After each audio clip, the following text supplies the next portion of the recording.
Disease کی بیماریاں، heart attacks ہوتے ہیں، تو اس کی بھی اگر روٹ کازز جو جدید سائنس نے ابھی ہمیں یہ بتایا ہے کہ اس کا بھی روٹ کاز ہی اسٹریس اور اینزائٹی اور آپ کی کیمیکل امبیلنسز ہیں جو آپ کے دماغ میں ہوتے ہیں، جو کورٹیسول لیول جو آپ کا ہائی ہوتا ہے، اس کی وجہ سے مین ریزن یہ ہوتا ہے کہ اکثر لوگوں کو ہارٹ اٹیکس بھی آتے ہیں.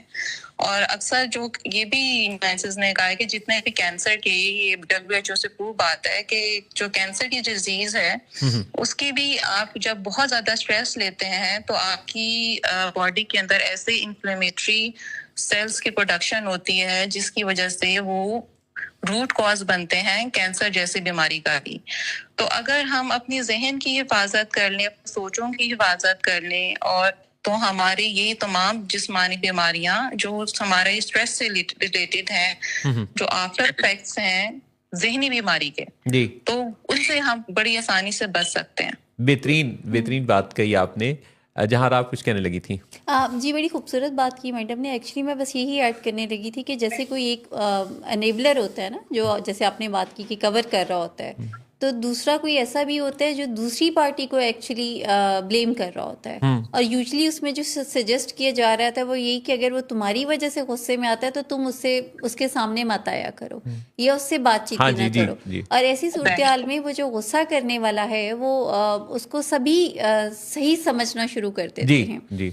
جو اس اسٹوری کا اینڈ وہ اس لیے پینفل بھی ہے، جیسے ابھی میڈم نے بڑی اچھی بات کی کہ وہ سفرر ہوتا ہے اور وہ تنہا رہ جاتا ہے، کیونکہ وہ تو ایک مسئلے سے آپریٹ کر رہا ہے نا، اسے تو رائٹ ڈائریکشن کی ضرورت ہے.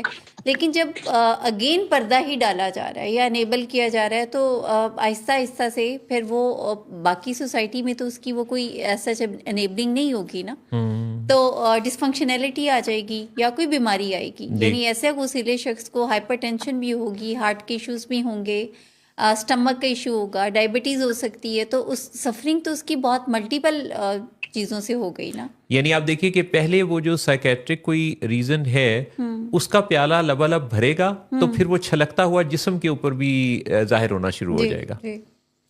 تو بہت اچھا آپ نے رخشندہ، آپ نے بہت ہی اچھا پریسائزڈ فوکسڈ اور سائنٹیفک بات کہی کہ ایسا ہی ہے.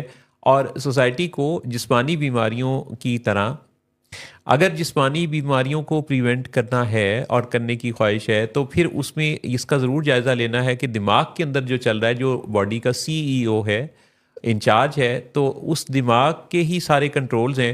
جیسے کہ لوگوں کو یہ تو پتہ ہے کہ دماغ کے اندر کوئی کلاٹنگ ہوتی ہے تو بازو یا ٹانگ کام کرنا چھوڑ دیتے ہیں. تو اگر اسی چیز پہ غور کیا جائے تو یہ دماغ کے اندر ہی کوئی تبدیلی ہوتی ہے جس سے ہاتھ چلنا شروع ہوتے ہیں. یعنی ہاتھ چلنے سے مراد یہ کہ کسی پر ہاتھ اٹھنا شروع ہوتا ہے. تو یہ بھی دماغ کے اندر ہی کوئی، جس طرح کلاٹ ہاتھ کو اٹھنے سے روکتا ہے، اسی طرح کوئی اور کیمیکل ہے جو کہ بڑھ کے تو اس ہاتھ کو دوسرے پر اٹھانے پر مجبور کر دیتا ہے. Chemical plus learning, learn behaviour. ہاں اچھا، اب یہ جو کیمیکلز کا امبیلنس ہے، اس کو بیلنس کرنے کے بعد جو کہ دوائیوں کا کام ہو سکتا ہے، کافی کیسز میں تو خیر مائلڈ کیسز میں تو صرف کاؤنسلنگ سے، ماڈریٹ کیسز میں دوائی بھی چاہیے ہوگی، اور سویئر کیسز میں ایڈمیشن چاہیے ہوگا. تو کیمیکلز کو پہچاننا کہ کیمسٹری ہے کیا، اور پھر اس کیمسٹری کے لیے جو ایکسپرٹس ہیں ان سے بات کرنا کہ وہ دیکھیں کہ آیا یہ جو کیمیکل ہے اس کو قابو کرنے کے لیے صرف کاؤنسلنگ ہی کافی ہوگی، یا اگر ریسیپٹیوٹی نہیں آ رہی، بات چیت کرنے سے نہیں آ رہی، تو ہو سکتا ہے کہ کیمیکلز کا کوئی ایسا امبیلنس ہو جس کو نارملائز کرنے کے بعد پھر بات کرنے کا اثر اس پر زیادہ ہو.